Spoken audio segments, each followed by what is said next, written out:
Hi, sisters! Thank you for joining us in today's podcast. This podcast is here to inspire women around the world who are struggling with the same problems as others. Just know you're not alone.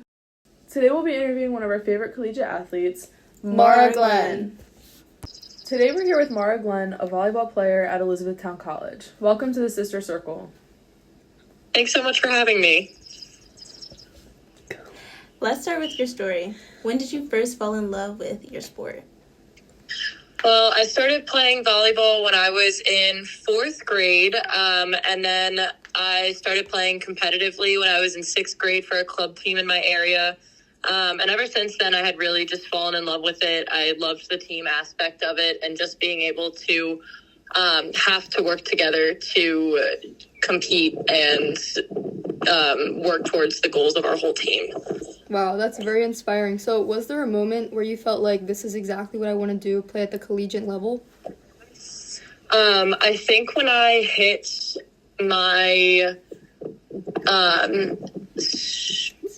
sophomore year of high school, when I started playing for a different club team, I had found a new fall in love for my sport because I had joined a new team and we had just built such a familial bond really, really quickly with the girls. So I think from there, I really was like, this is what I want to do for the rest of my college career because I want to be able to continue to form these bonds and relationships with different people. And so that's when I really decided that I wanted to continue playing in college.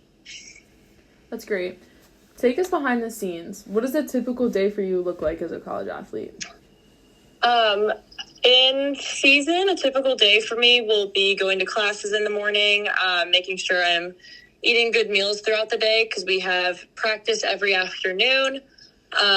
Most of the time during season, we'll have lifts 2 times a week for Division III volleyball.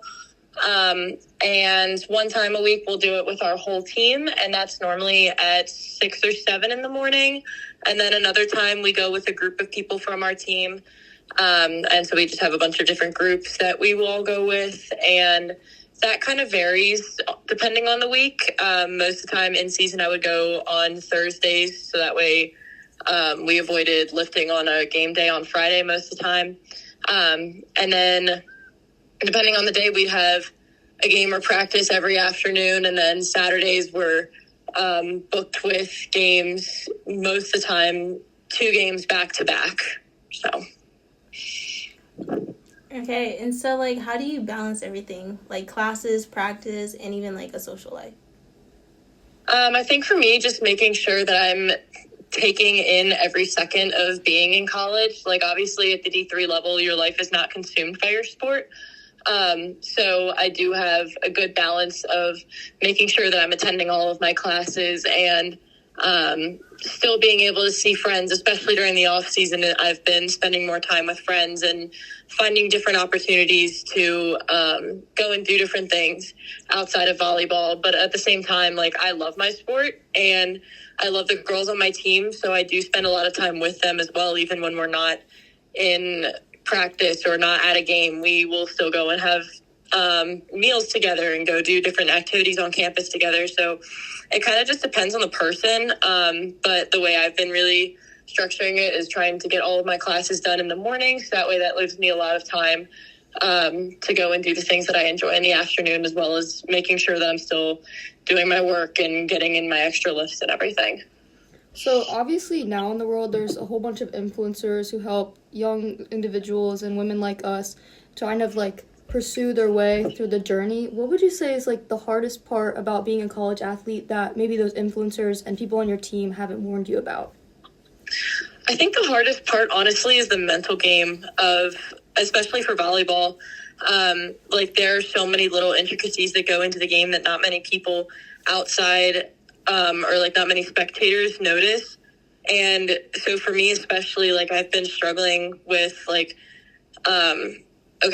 if I don't have a perfect set, or what if I don't have a perfect pass? So figuring out how to find a balance of learning that mistakes are okay and knowing that this is still a growing process, even though that you're in the collegiate atmosphere, you're still learning and still growing. There are still things that you can improve on, even though you are 18, 19, 20 years old.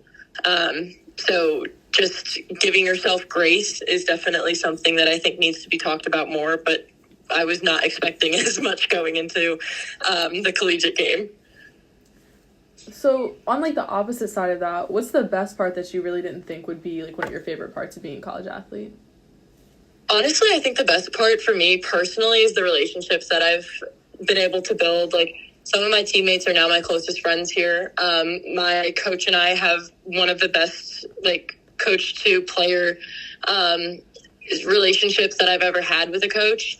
And just knowing that you have a full athletic community, not even just within your sport, but within all the sports on campus that back you in everything. Like, I know we had so many different sports that would come out to our games, and all of the volleyball team will go out to different games, and just being able to build that community behind you has been one of my favorite things that I didn't realize was going to happen as much.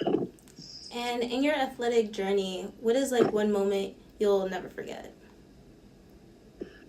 I think one of my favorite memories that I will never forget is when my 16s team, when we went down to nationals, and we had played this team that was out of DC that we had played a few times at tournaments before. And we had finally beat them when we went down to DC, or when we went down to nationals in Florida. And it was just a moment of, okay, this is the standard for us. And we had finally achieved what we had been working so hard for and working together towards. And that just really was such a defining moment for me, because it was just a sigh of relief in a way, but almost pushed me to continue to want to work harder for everything that I wanted in the future.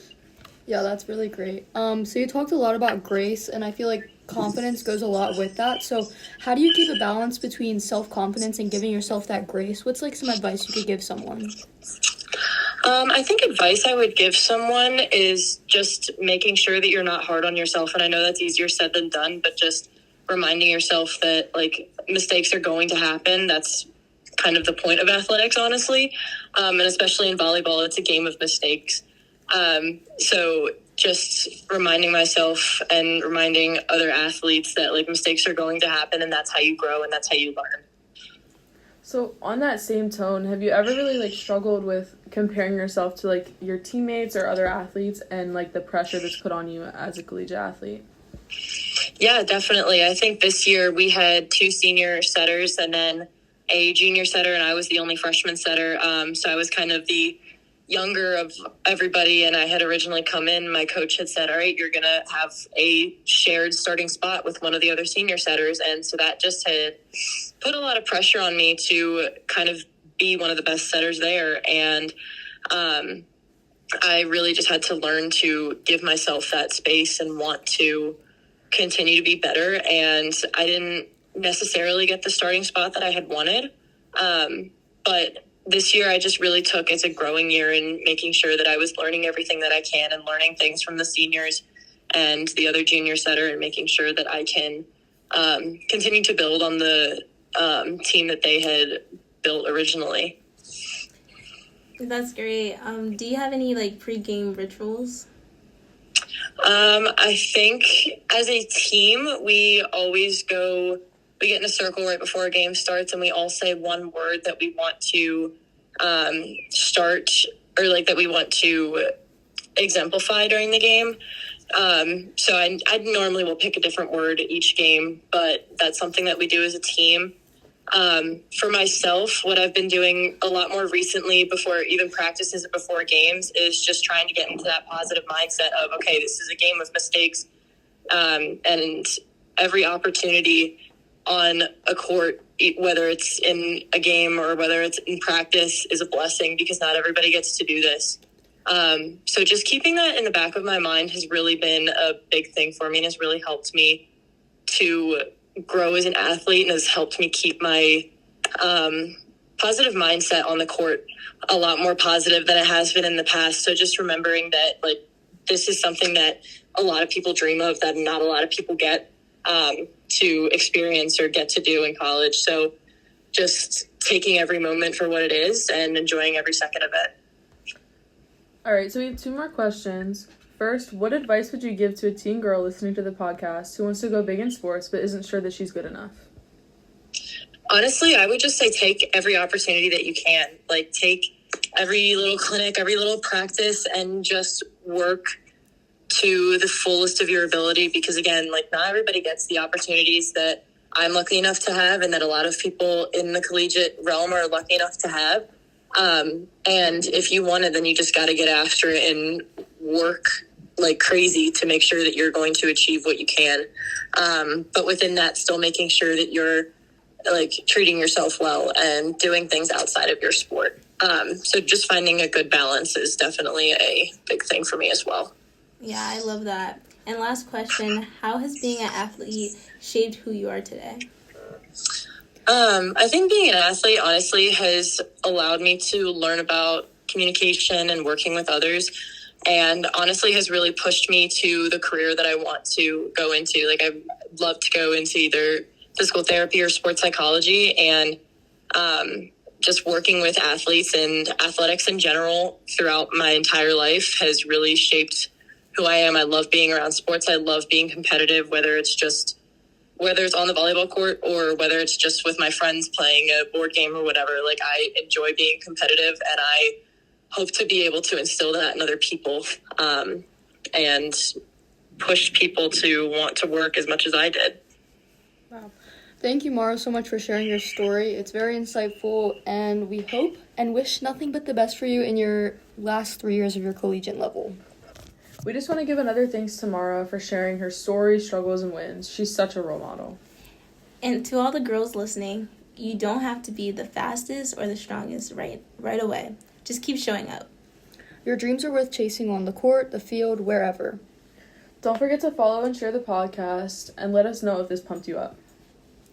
Thanks for hanging out with us today. We'll catch you next time. Bye, sisters!